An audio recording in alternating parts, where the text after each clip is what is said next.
itong nag-viral na ayon sa iba na palagi na daw nilang nakikita ang babae. Kaya Palagi doon, baka tambay siya doon. ano nga ba ang ginagawa ng babaeng ito? Tao ba ito o isang multo? Taong ano yan, taong tanga. Ayon Diyan nasa highway siya, masasagasaan siya dyan, di ba? sa iba na palagi daw silang minumulto ng babaeng ito habang Hindi multo yun, tatanga-tanga lang yun dyan. Pag yan, nasagasaan yan dyan. Wala na, hindi nasagutin yan. Lagi nakatambay dyan, di ba? bat ng Florida ay nakarinig sila ng kakaiba na malapit sa lawa. Dito nila Ano yan? Ang tanga-tangahan din yan. Hindi ano yan, hindi halimaw yan. nakita ang Dito madali niya, hambalusin lang dito. halimaw na parang kahawig ng isang oso. Ang taong Oso ba yan? Hindi uso, pauso lang yan, pauso. kumuha ng video ay tumakbo matapos kuna ng video. Ngunit Hey yo, what's up mga ropa? Siyempre, nagbabalik ang inyong lingkod, Collie, Gangsta Paradise. Sa lahat ng naghihintay ng Gangsta Paradise na serye, malapit na po. Marami tayong in-edit, kaya medyo natatagalan tayo. Ngayon, commercial uli tayo. May nakita kasi ako sa Facebook habang nag-i-scroll ako. Nandito sa Rods TV, ito raw yung mga hindi maipaliwanag na bagay. Ito ay ano nyo to, ay follow nyo tong Rods TV syempre.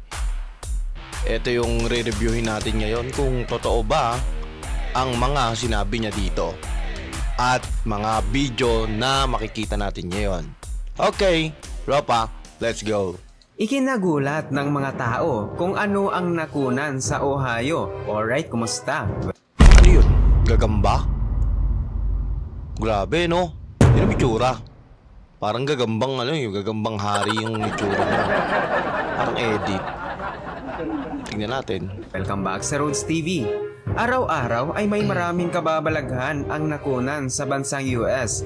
Kaya mula sa nakakatakot na nilalang hanggang sa video may nakakakilabot na nakaraan. Una ay suriin natin Ito, ano to? Edit. Edit to. Ako, editor ako eh. Alam ko yung edit tsaka yung mga totoo. Ina mo, yung ano nyo pa lang, parang lutang na sa ano eh. Hindi siya dikit dun sa bato. Diba? Malayo ang kanyang kulay, malayo ang ano niya. Tingnan natin. ang Mirman.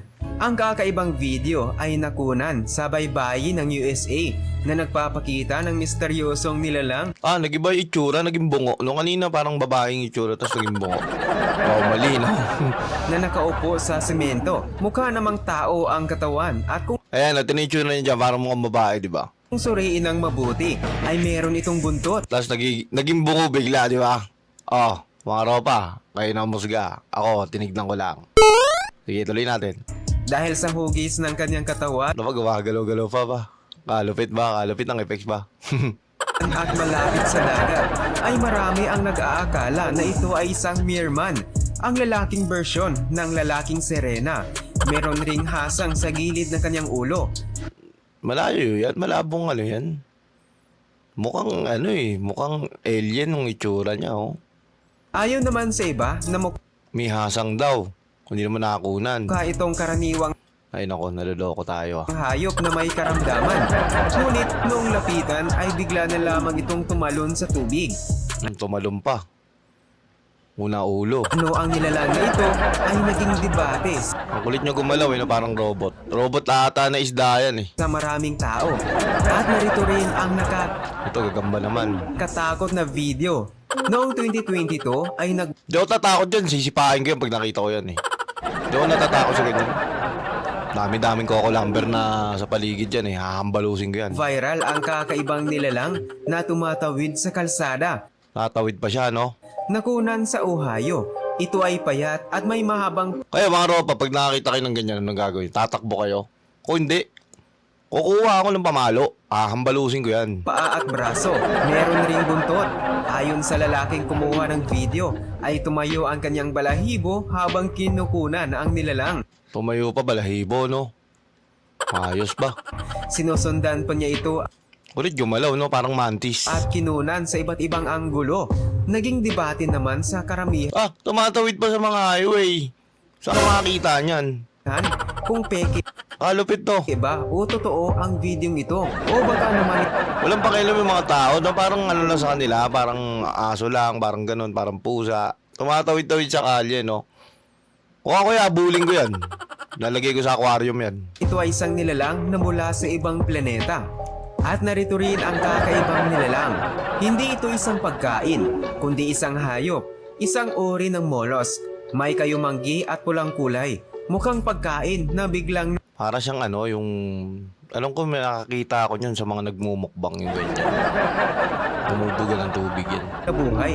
Ito ay matatagpuan sa mababatong baybayin na umaabot ng 15 pulgada ang haba. Parang malaking garapata, no? Mukha man itong malambot ngunit napakatigas na parang bato.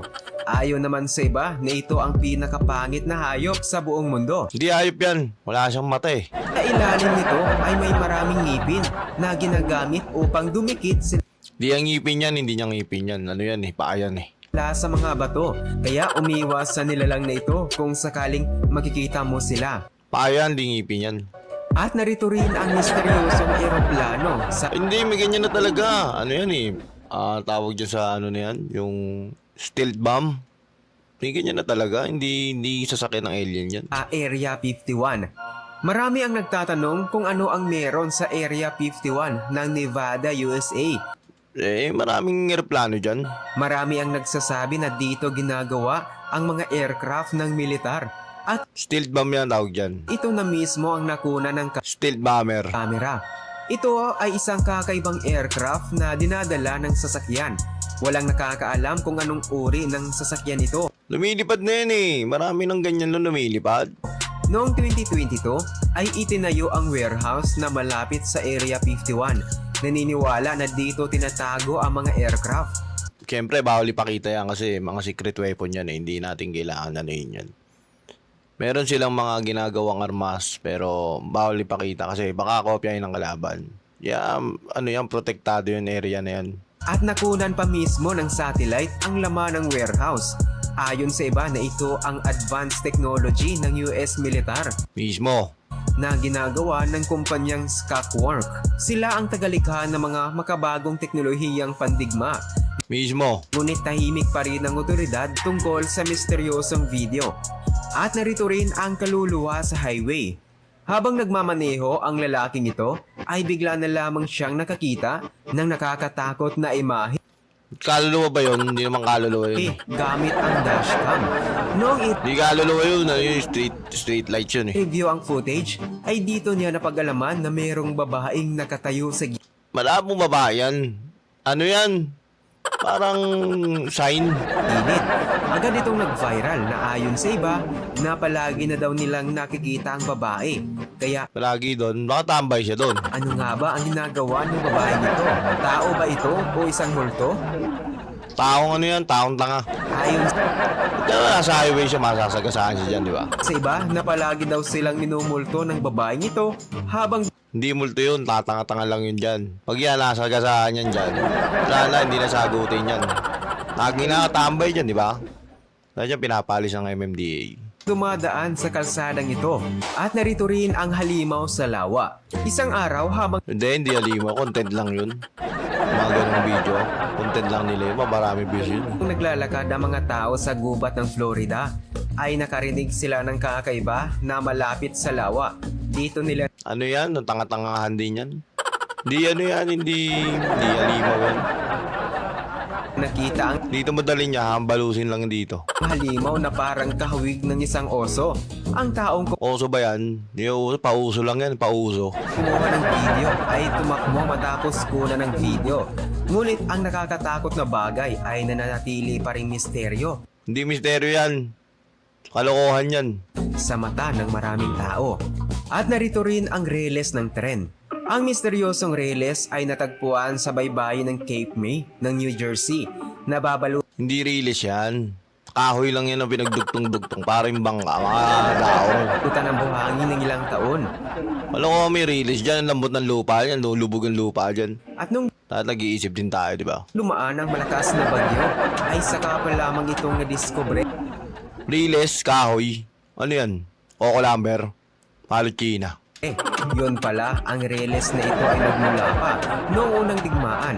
Ngunit Hindi digmaan dyan eh, kahoy yan. nananatili pa rin Mga missile yun eh. misteryo kung saan ginagamit ang reles at bakit ito nakalibing. O kinalawang na. Kahoy, kinakalawang. Yun pala, ayon sa pag-aaral ay ginagamit ito sa pagmimina noong 1936. O minina pa, di ba? May mina dyan, dagat. Kuweba kayo sa kuweba. Ginagamit sa mga kumpanyang gumagawa ng salamin at semento. Ginagamit Oh, diba? rin ito ng militar upang sindihan ng pampasabog. O papasabog pa kayo dyan. Naubula ako mga isda dyan. Ngunit hindi na ginagamit at Buti naman. makalipas ang ilang taon ay nakalibing na ito sa buhangin. Libing nyo, para hindi magparamdam. Hindi nyo kasi nililibing. Nakakamanghang lalo na't may mga ganitong footage ang nakunan sa iba't ibang bansa araw-araw. Mismo. Kaya buti na lamang ay nakunan ito ng video Mismo. para makita natin. Ikaw, alin sa mga listahang ito ang kakaiba? Wala. I-comment mo yan sa ibaba ng video at see you next time. Wala. Wala ako dyan. Oh. Siyempre, maraming salamat, diba, sa Rods TV. Siyempre, thank you. At sa lahat ng mga manonood. Ayun na, opinion ko lang yun, ha. Bahala kayo dyan. Sige, bye-bye. Di kailangan magpa-fame, tatlong bike, that's a life. But ako Halatang mag-e-airplane. hindi nag-zip kasi alak na ang trip. San ka ba niyan nakaget? Dun sa kabilang street. Sa aking sleep, kaya panay nguya